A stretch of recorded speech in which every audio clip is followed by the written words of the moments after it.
Hey guys, it's the test lead, and today we're breaking down Selenium CSS Selectors.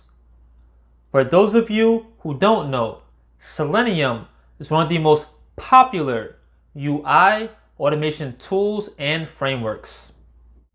One key part of it is finding elements by using CSS selectors.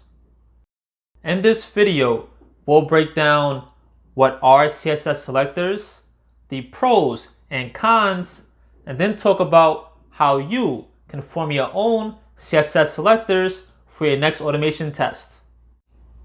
First off, what are CSS selectors? Think of CSS selectors as a special code to find a path to a certain element on the web page. Maybe the traditional locators aren't working. You try to find it by using an ID or other attribute, but it's not working. Then you may want to try CSS selectors.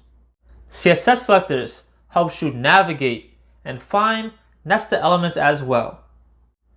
Now let's discuss the pros and cons of CSS selectors, starting with the pros. Ease of use. CSS selectors are familiar to testers and developers, making them pretty straightforward. Efficiency.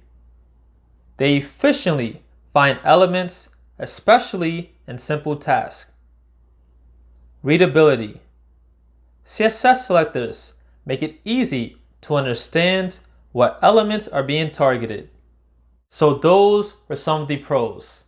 Now let's talk about some of the cons of CSS selectors. Brittleness. If the HTML structure changes, selectors may break and need frequent updates. Limited for complex cases.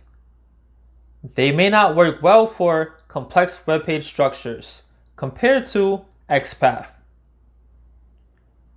Browser differences. Selectors may behave differently across browsers, leading to inconsistent results. Quick break.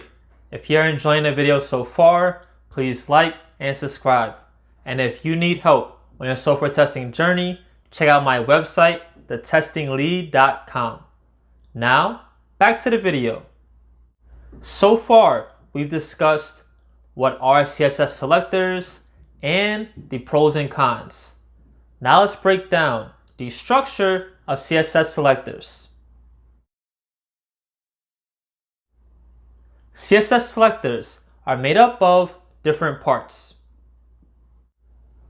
Tag name or element selector specifies the HTML tag of the element. For example, input selects all the input elements.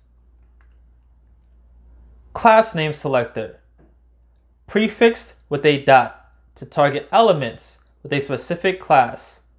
For example, .btn selects all the elements with the class btn.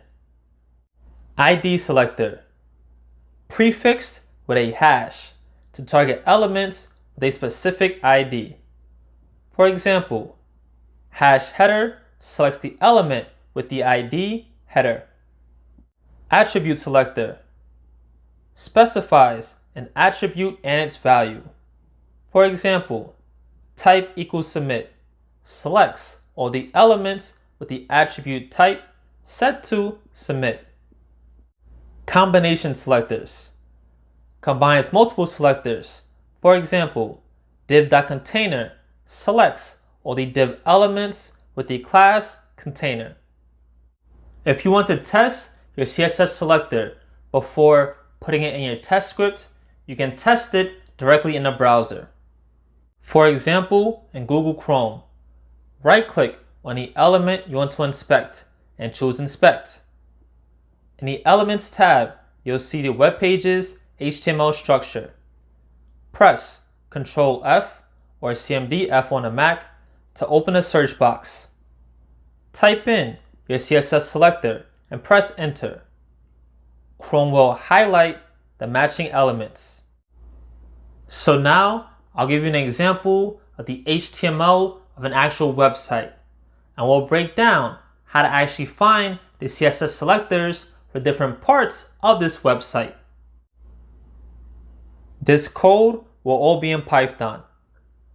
If I want to find all the input elements, I would do driver.findElements by CSS selector input. If I want to find a class, remember you start with dot and then the class name. So by CSS selector dot btn. If you want to search by ID, use the hash sign. So I would do by CSS selector hash sign username. So if you're struggling using the basic identifiers to find elements on a web page, definitely give CSS selectors a shot in your next test script. And if you do, let me know how it goes. If you have any questions, comments, or concerns, leave a comment below. And most importantly, don't forget this, learn something new today.